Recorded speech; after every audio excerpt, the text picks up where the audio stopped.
네, 안녕하세요. 인슈 컨설팅 앤 비디오의 정화식입니다. 제가 최근에 이 싱잉볼이라는 명상 관련 소도구를 샀습니다.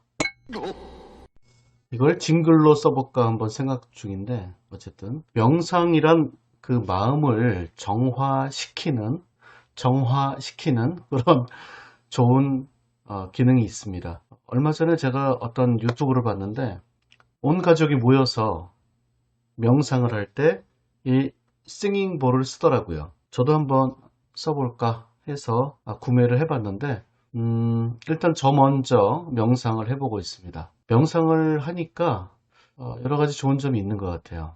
마음이 정화되고 내 머릿속에 잡념이 좀 정리되는 느낌이라고나 할까요? 오늘 제 영상을 통해서 그런 느낌을 좀 받으셨으면 뭐 큰 깨달음 뭐 이런 건 아니지만 도움이 되셨으면 하는 그런 생각입니다.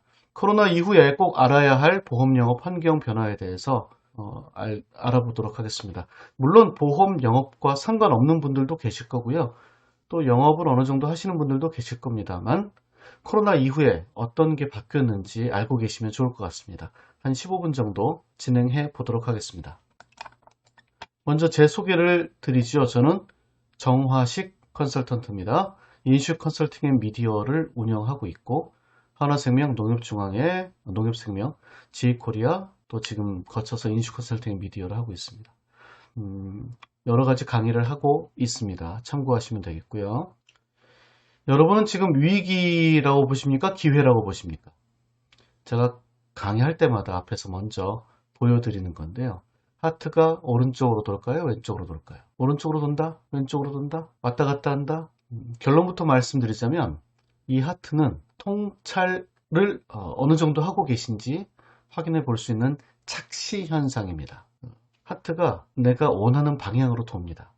한번 왼쪽, 오른쪽 움직여 보시겠어요?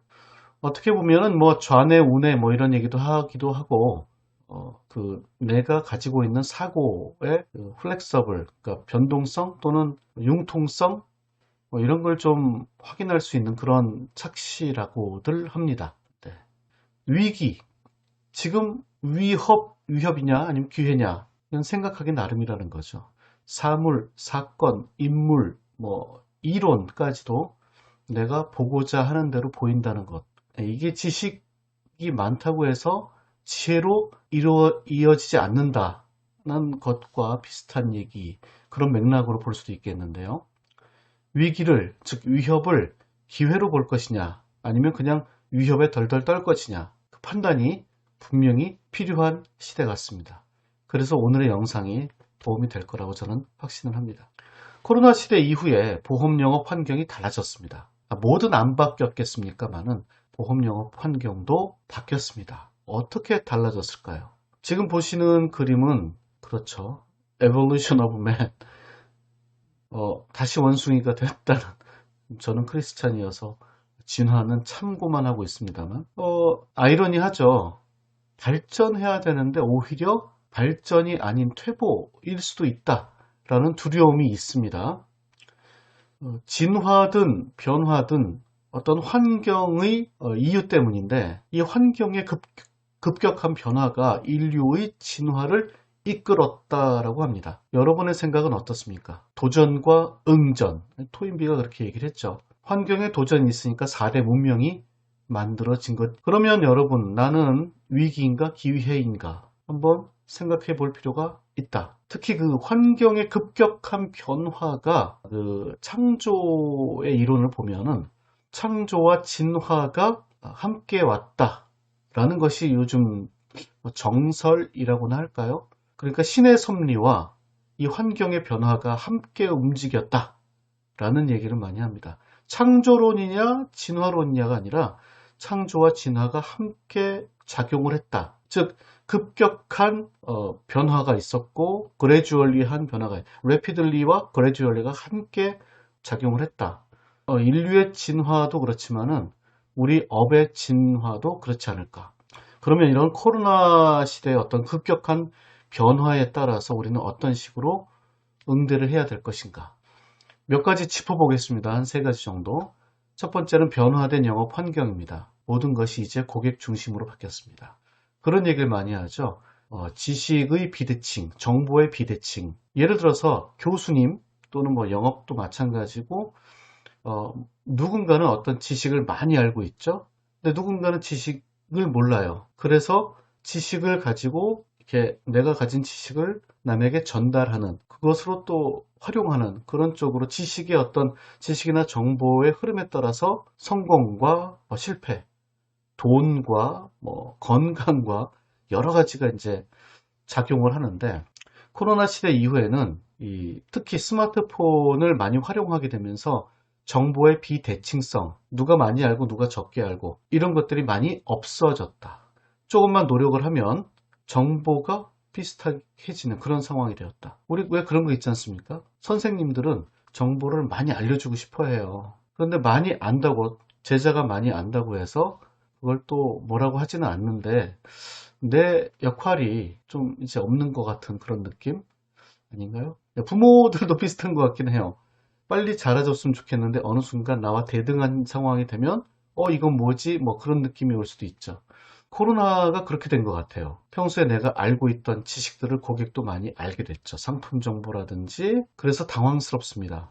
하지만 이제는 고객 중심으로 가야 돼요. 즉, 내 중심으로, 내가 가진 정보 중심으로 끌고 갔다면 이제는 고객이 어떤 걸 원하는지, 니즈, 어떤 걸 정말 절실히 원하는지 이런 것들을 파악을 해서 고객이 납득할 수 있도록 설득을 하는 그런 영업 활동이 되어야겠다. 특히 코로나 전후는 급격한 변화에 따라서 마인드를 빨리 바꿔야겠다. 두 번째는 금소법입니다. 이 금소법은 꼭 코로나 이후라고 보기도 좀 뭐하죠. 왜냐하면 원래 이것은 계획돼 있던 거예요. 금융 소비자를 위한 그런 정책들이 준비가 돼 있었고 그것들이 이제 사회의 변화에 따라서 하나 둘씩 풀리고 있는 상황이죠. 금소법 잘못하면 큰일 납니다. 그래서 고지 의무, 영업시 금지 행위, 계약 서류 제공해야 되고요. 6대 판매 행위 규제, 과태료 처벌, 상품 광고 필수 안내와 금지 항목 준수, 업무 광고 필수 안내와 금지 항목 준수 이렇게 한 7가지 항목에 대해서 알고 계셔야 돼요. 법적인 부분에 있어서 휘말리면 안 되는 거죠. 안전한 영업, 그 고객 중심의 영업, 소비자 중심의 영업에서 크게 벗어나지 않습니다. 그 방향으로 가는 거죠. 그러니 이제는 정책이 이런 쪽으로 가니 내가 지킬 건 지키고 피할 거 피해야겠다. 이런 생각을 꼭 하셨으면 하는 것입니다. 특히 그 상품 광고와 업무 광고에 대한 경계, 요건 잘 구분하셔야 될 것 같아요. 또 세 번째, 온라인 플랫폼. 온라인 플랫폼 요거 좀 잘 알고 계셔야 됩니다. 솔직히 이건 위협이기도 하고 기회이기도 해요. 지금 다 말씀드리는 게 위협이기도 하고 기회이기도 한 거죠. 작년 2022년 10월 5일 날 온라인 플랫폼에 반대하는 집회가 광화문에서 열렸습니다. 그때 저도 있었죠. 저도 피켓 들고 머리띠 메고 그 이유는 다른 것 아닙니다. 이 온라인 플랫폼이 보험 환경 생태계에 돌을 던지고 있는 거죠. 그러니까 파문을 일으키고 있다는 것입니다.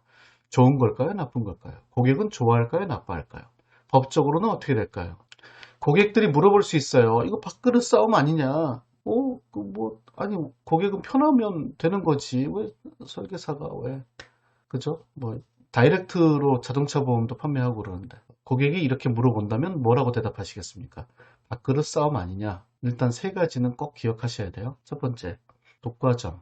온라인 플랫폼은 독과점을 유발할 수밖에 없다. 저들이 이 독과점, 즉 거대한 그 규모를 가지고 영향력을 행사하면 다양성은 줄어들고 고객들은 이 독과점에 휘둘릴 것이다. 특히 카르텔화되는 이런 상황에 휘둘릴 것이다 라는 거죠. 두 번째, 불안전 판매. 예를 들어서 온라인 플랫폼이 좀 복잡한 고관여 상품, 즉 어떤 그 설계사가 붙거나 상담을 해주거나 컨설팅을 해줘서 고객한테 맞춰서 해야 되는 상품이 있는데 그런 상품들을 그냥 마구마구 팔아버린다면 고객들도 충동 구매를 할 수 있지 않겠습니까?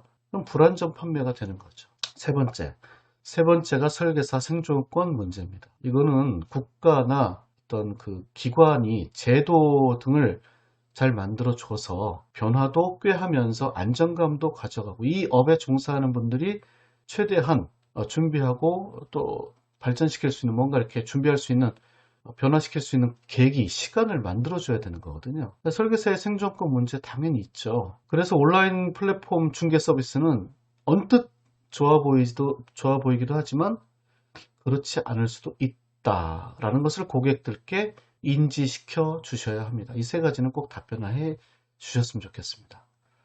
특히 온라인 플랫폼 이용자 수를 한번 볼게요. 카톡 4,500만 명. 이게 제가 알기로는 2022년 10월인가 더 늘었다는 얘기죠.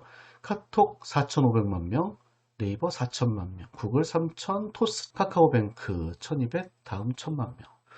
어느 날 온라인 플랫폼에서 내 고객에게 자산 보장 분석, 보험금 청구, 보험 비교 추천을 해준다면 게다가 선물까지 줘요. 그럼 그렇다면 내 고객은 어떻게 행동을 할까요? 내 가만 고객들은, 내 기계학자들은 어떻게 행동을 하겠습니까? 한꺼번에 쫙 쏴버린다면.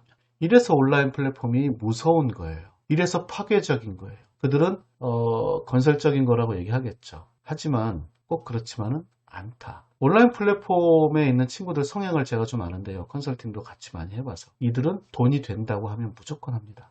돈 되는 것은 그냥 앞뒤 안 보고 달려드는 친구들입니다. 보통 30대 전후반, 많게는 40대도 있을 수 있지만 기술과 아이디어로 무장한 친구들이죠. 이 친구들이 앞서 나가는 그 어떤 스타일이나 속도는 정말 무섭습니다. 그래서 온라인 플랫폼이 굉장히 위협적인 것이기도 한 거죠. 우리 고객들은 어떻게 움직이겠습니까?